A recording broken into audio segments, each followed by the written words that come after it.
It has been quite the ride for Arik Gilbert and Derion Kendrick over the past several months, but there's no questioning this. The benefactor in all this, the Georgia Bulldogs. We got Palmer Toms on the line from Dogs 247 Sports to break down the recent happenings with both one of the elite cornerbacks in the country, former five-star, and also tight end Arik Gilbert of LSU via Florida, now with the Georgia Bulldogs. Palmer, thanks so much for stopping by.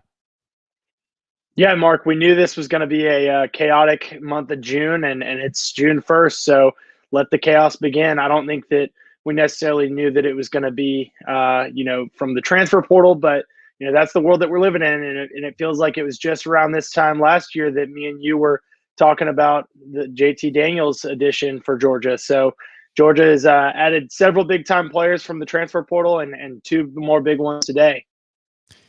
Both of these guys have been productive on the field following highly touted and recruited high school careers. Haven't fully reached that potential at the collegiate level, but have definitely shown enough flashes to show that they can play big time at this level. So let's start with Arik Gilbert, just in regards to he showed even in a down year for the Tigers, obviously minus Joe Burrow, still made a ton of plays in the passing game.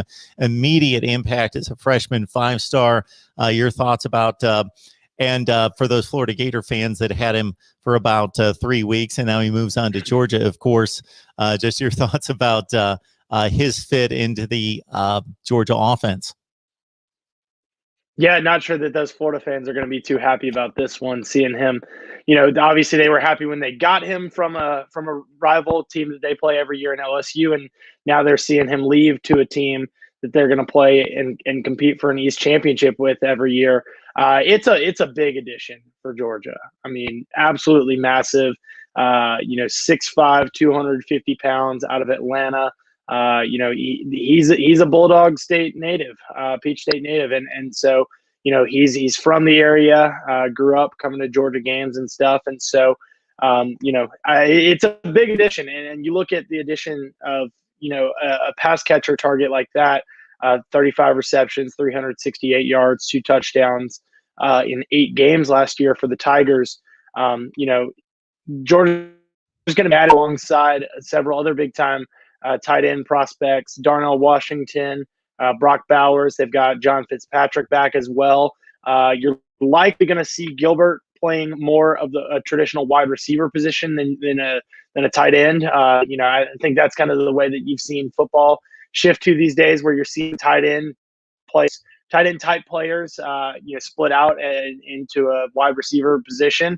And I think you're going to see Gilbert in that, manner. I think, looking at Georgia and the questions that they had out of the wide receiver room the last couple of seasons, they've built it up, and one of the guys that they've built it around has been George Pickens. Well, he's not going to be a factor this fall for the Bulldogs after tearing his ACL in the spring, and now you can plug in Gilbert to kind of replace him. So does this turn into a situation, Palmer, where maybe Darnell Washington isn't as impacted as it would appear on the surface? Maybe he still stays as an inline tight end with his hand in the ground, and they can accommodate a ton of formations with both guys.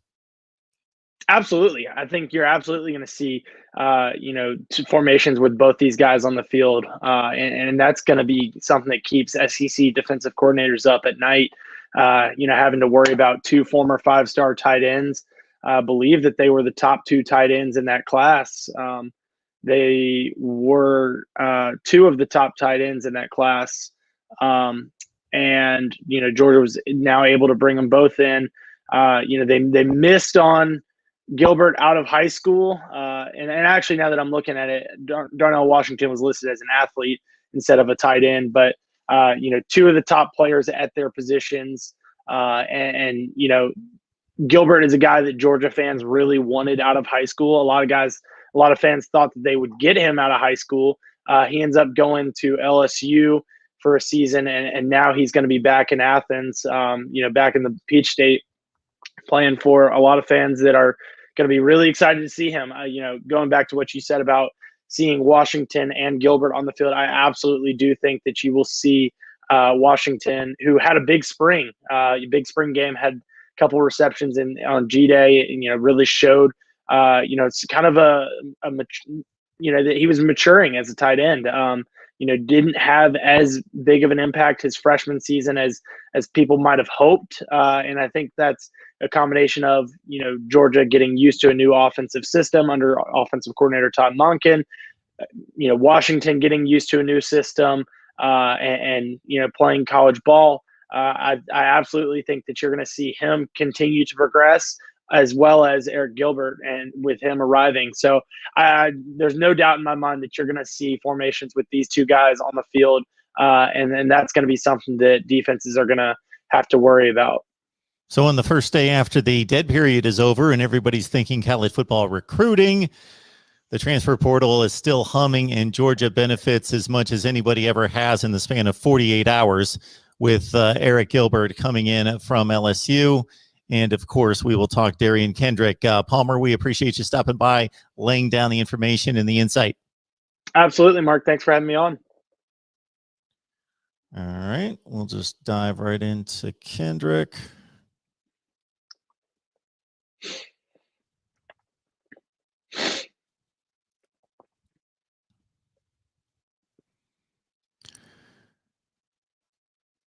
Kirby Smart making moves, of course, on the recruiting trail, but the transfer portal is still humming, and it's got a beeline directly to Athens, Georgia. We got Palmer Toms on the line from Dogs 247 Sports to break down Arik Gilbert, tight end from LSU, of course, 35 catches, 2 touchdowns. We covered that in a previous video. Check it out. And Derion Kendrick to help this Georgia secondary. Palmer, this is a huge addition. Yeah, like I said earlier, this is kind of some chaos that we expected to see in June, but it's coming via the transfer portal rather than traditional recruiting. And that's kind of, the era of college football that we're in now, that, you're going to see guys, moving from school to school and making an immediate impact. And that's what Georgia fans are expecting with Derion Kendrick, former 5-star. He was a wide receiver coming out of high school, 5-star wide receiver that committed to Clemson. Played in 39 games for the Tigers over the last 3 seasons, started 23 of those. After he made the move from wide receiver to cornerback, 2018 to 2019, he was selected second team All ACC, first team in 2020. It is a position of need. It was a position of need for Georgia, and they're filling it big time here with Kendrick. Yeah, Kendrick, as you mentioned, quite a bit of experience. Started out as a wide receiver, only caught a couple passes there, but then, the transition to cornerback and became an all-conference performer, played in a lot of big games as well, of course, with Clemson advancing to the college football playoff and a national championship in 2019. So he's got, again, big game experience, and Georgia wants exactly that in addition to the talent in the secondary. So with Derion Kendrick, huge addition. Taiki Smith, second team All-American, first team All Big 12 performer out of West Virginia. How do you think they play out in regards to their roles in the secondary? Yeah, and going back to what you said about big games, Kendrick's going to have a big game to start his career in Athens against his former teammates in the Clemson Tigers on September 4th. That's going to be a massive opening game in Charlotte, and 2 heavyweight programs going at it. And I think I feel certain that he's going to be hearing from some of his former teammates when he's out there between the lines. Just going back to what you said about Taiki Smith, adding Taiki Smith out of the transfer portal from West Virginia, Georgia also adds Brandon Turnage, former Alabama defensive back, out of the portal. This is the 3rd defensive back that Georgia has added, and they really needed it, because if you look back at what they lost in the secondary, Eric Stokes was selected in the 1st round. Tyson Campbell was selected with the 1st pick of the 2nd round. So it's, 2 guys selected in the top 50, in the NFL draft this past spring. Tyreek Stevenson transfers out. He started at corner, primarily played at star, but started at corner with both of those guys. Actually, with Stokes sitting out of the bowl game.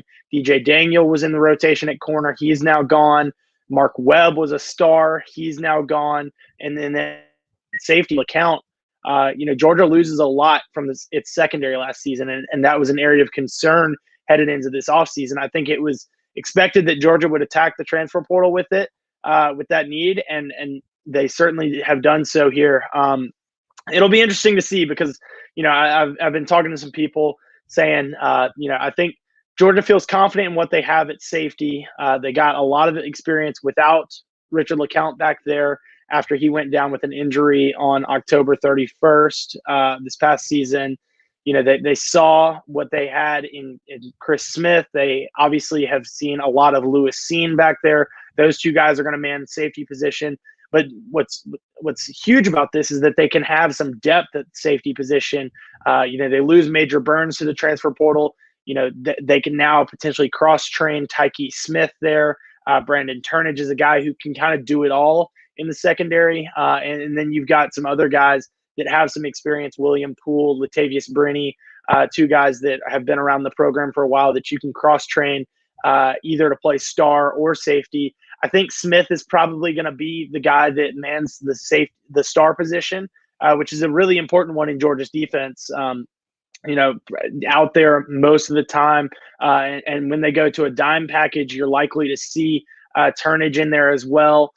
He's kind of a guy that, is a hybrid between a safety and a corner. And that's exactly what you want in that dime package when you need, the ability to tackle, but you also got to have the ability to cover in space. But the addition of Kendrick here makes the cornerback position the most interesting of those three. I think, that was certainly a concern of Georgia's this spring. They hadn't added anyone, so they went through spring practice with, the guys that they had: Amir Speed, Jalen Kimber, Keely Ringo, Nyland Green as well. He's a true freshman that's coming in. Those first three that I named, Speed, Kimber, and Ringo, were kind of a notch above the rest at corner, and it looked like that those three would be competing for the two spots, and likely those three would be rotating in the two spots. And you may see Green in there as well. But now, with the experience that Kendrick brings to the table, you've got to count him in as one of those spots. You mentioned the big games that he's played in. Georgia wants to be on that same stage. And so, to have a guy with that kind of experience, it's going to be incredibly valuable for Georgia.